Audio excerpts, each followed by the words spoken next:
sampai kehilangan keluarga, kehilangan ekonomi dan sebagainya. Itu adalah kewajiban seluruh rakyat Indonesia, bukan hanya kewajiban saya. Jadi jangan kemudian begini loh. Ya, sekarang ini balik lagi kita mendeduksi ya. Kalau sekarang kita bicara sidang Dr. Tifa di PN Jakarta Timur, itu Dr. Tifa melawan dakwaan. Ya, Dr. Tifa versus dakwaan. Dr. Tifa versus JPU yang memiliki dakwaan.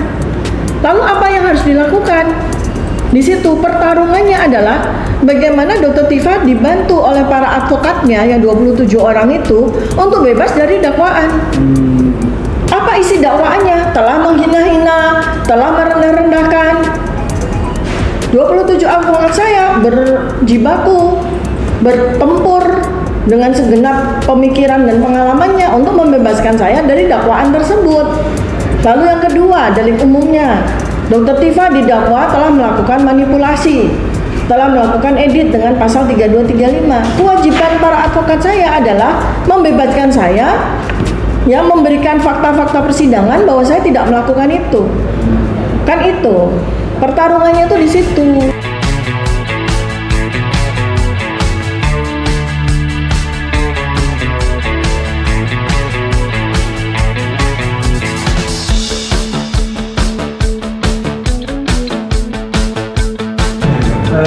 Ini menarik ya.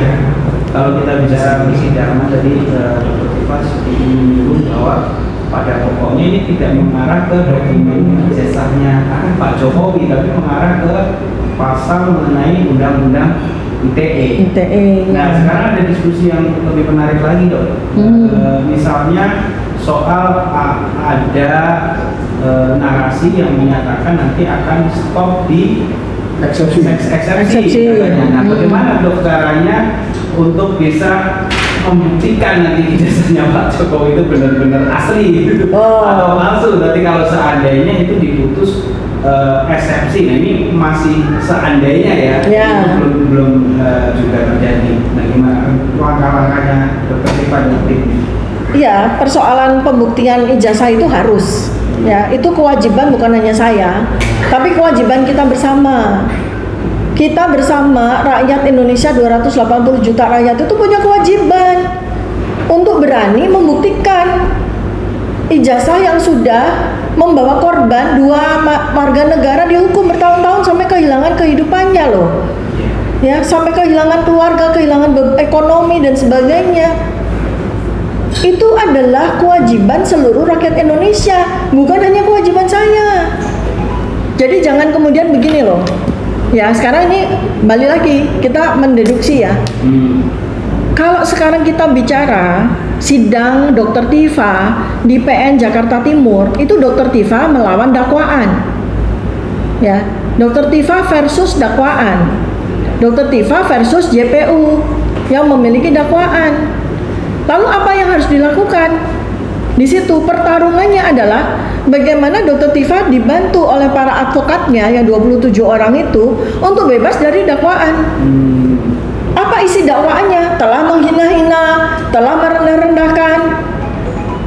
27 advokat saya berjibaku, bertempur dengan segenap pemikiran dan pengalamannya untuk membebaskan saya dari dakwaan tersebut. Lalu yang kedua, delik umumnya. Dr. Tifa didakwa telah melakukan manipulasi, telah melakukan edit dengan pasal 3235. Kewajiban para advokat saya adalah membebaskan saya, yang memberikan fakta-fakta persidangan bahwa saya tidak melakukan itu. Kan itu pertarungannya tuh di situ. Nah, sekarang apakah sudah sampai pada pertarungan itu? Belum. Karena inilah hukum Indonesia yang sudah sangat reformatif ya. Iya kan, sudah sangat reformatif. Pertama, adanya restoratif justice. Ya, pertama, ini saya udah 3 kali loh ditawari restoratif justice ya. Pertama dari yang bersangkutan sendiri melalui para termohonnya, saya tolak. Kedua, ketika berkas dilimpahkan, berkas dan sayanya sebagai tersangka dilimpahkan dari Polda Metro Jaya ke Kejaksaan. Di situ kedua kali saya ditawarkan restoratif justice, saya tolak. Ya, lalu yang ketiga pada sidang perdana, Hakim menawarkan kepada saya untuk restoratif justice. Saya tolak untuk yang ketiga kalinya. Kenapa?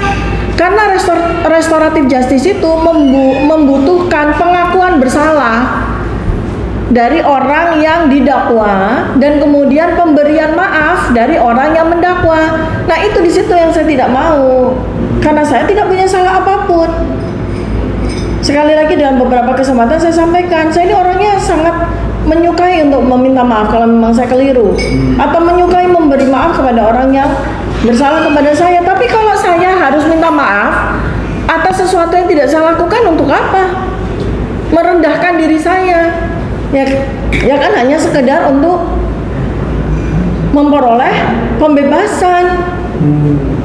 Dalam agama saya, ya, Maqasid al-Syariah yang keempat adalah jaga kehormatan diri, dignity, itu yang saya pegang.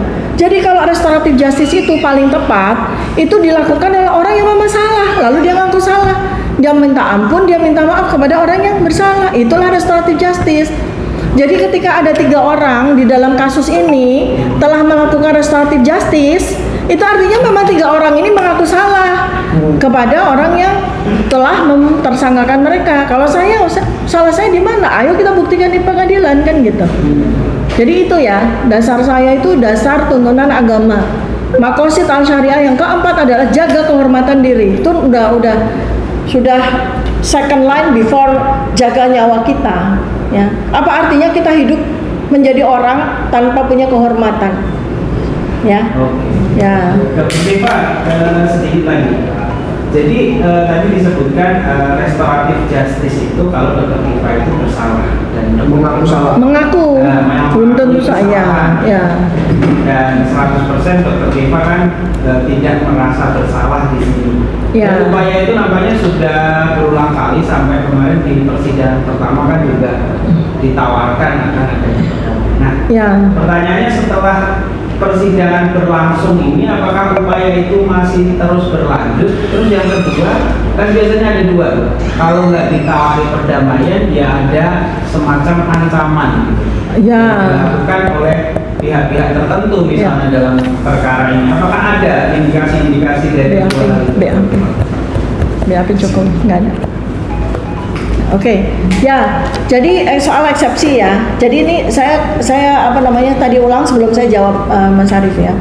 Eksepsi itu adalah sebuah bagian dari hukum acara pidana Indonesia. Nah, setelah restoratif justice ditolak, lalu kemudian kita masuk kepada semacam sidang, tetapi masih presidang ya, surat dakwaan. Dakwaannya jaksa penuntut umum apa sih? Oh, dia bacakan 1, 2, 3. Itulah namanya fakta persidangan. Karena itu harus dibaca.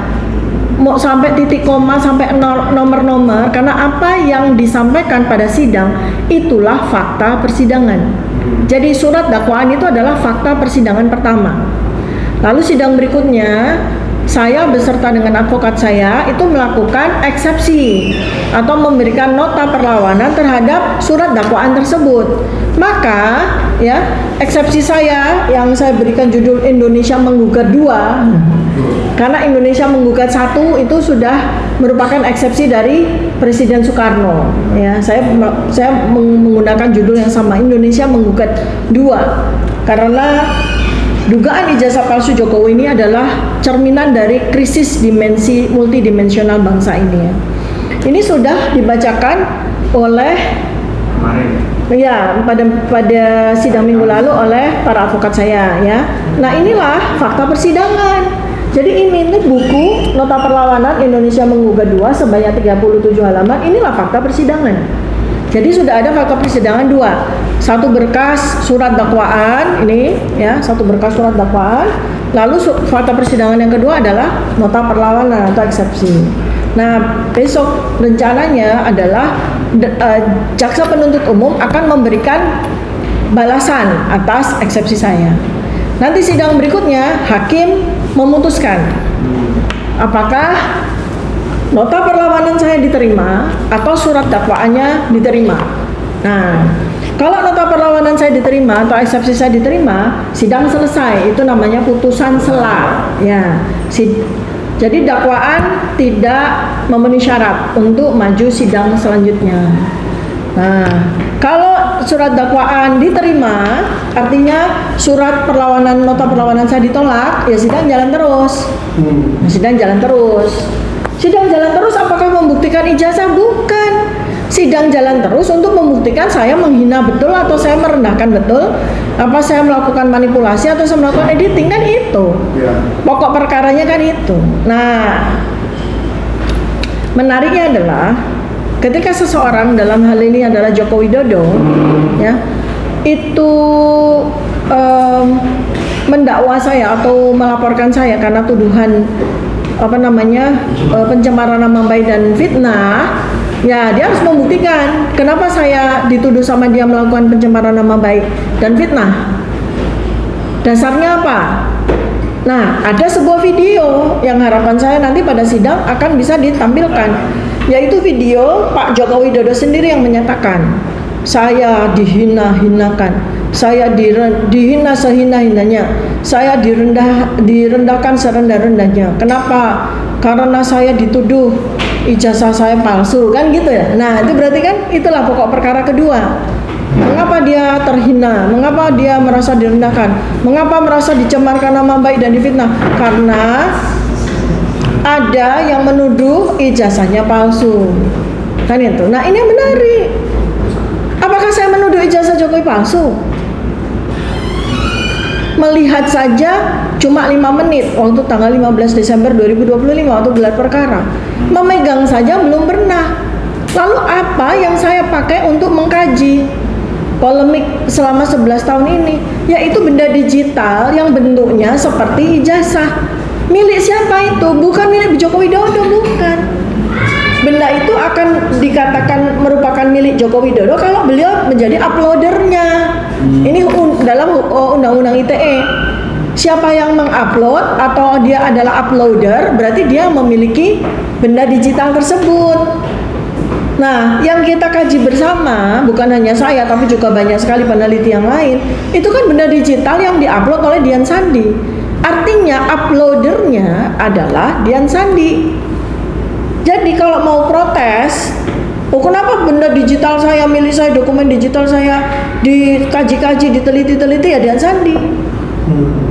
Misalnya dia mengupload ijazahnya dia sendiri, bukan ijazah orang lain atau apapun itu, gitu. Sesuatu benda yang menyerupai ijazah, gitu. Jadi ini ada hukum namanya uploader, downloader. Siapa yang mengupload, dia yang berhak untuk melaporkan. Kemudian downloader, siapa yang mendownload, itu bukan owner.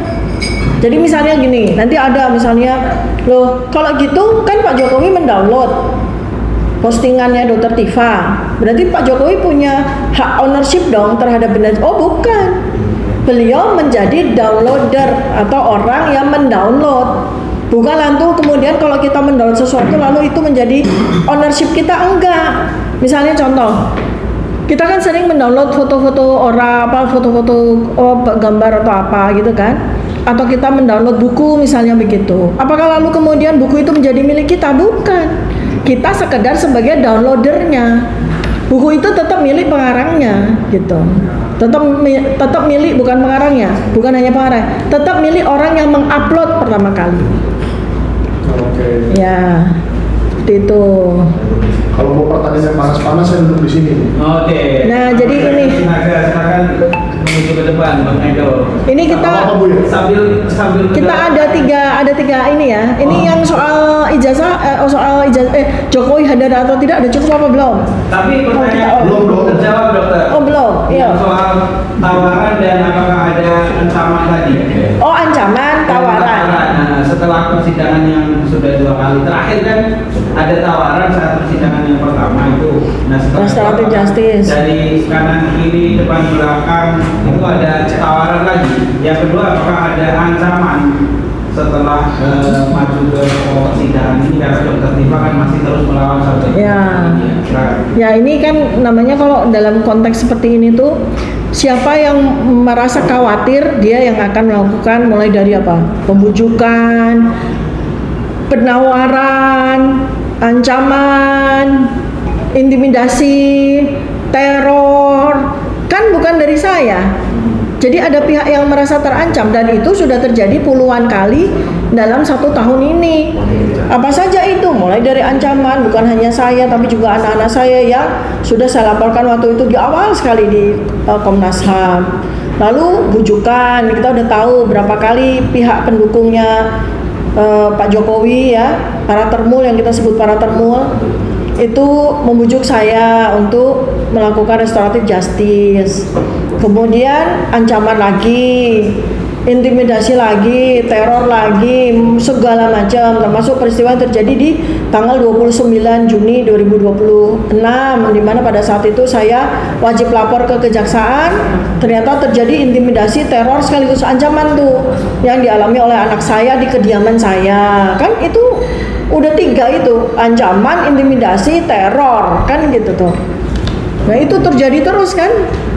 Nah ada satu intimidasi ataupun satu ancaman yang terjadi pada saat terakhir ini, apa itu terkait dengan studi saya. Jadi ketika saya mau ujian pada ya saya ditangkap, itu kan luar biasa, itu ancaman, teror, intimidasi ya, yang kata Mas Roy itu udah menyerupai G30 SPK itu terjadi, coba bayangkan ya. Itulah yang terjadi pada kehidupan saya selama 400 hari lebih.